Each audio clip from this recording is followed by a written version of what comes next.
క్షణికమైన సంతోషం కాదు, నిజమైన సంతోషం కావాలి. నిజమైన సంతోషం కావాలి. సరే, లోన్ వచ్చిందనుకో సంతోషమే. ఎప్పటి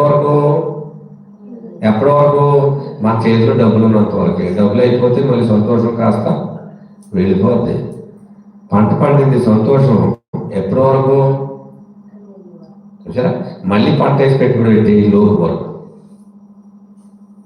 ఉద్యోగం వచ్చింది అయితే ఎప్పటి వరకు ఉద్యోగం?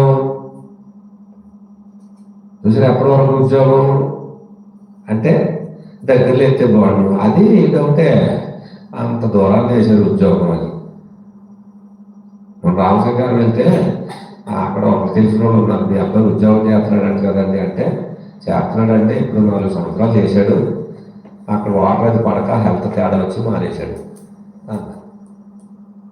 వచ్చి సంతోషమే ఉంది, మంచి ఉద్యోగం వచ్చింది, సంతోషమే ఉంది లేదు.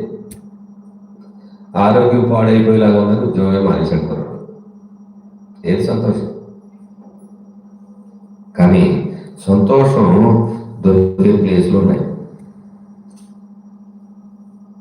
సరే, ఫిలిప్పీ 4:4 ఏం చెప్తున్నాడు? ఎల్లప్పుడూ ప్రభువునందు ఆనందించుడి. మరలా చెప్పుదును, ఆనందించండి. ఎక్కడ ఆనందించాలి?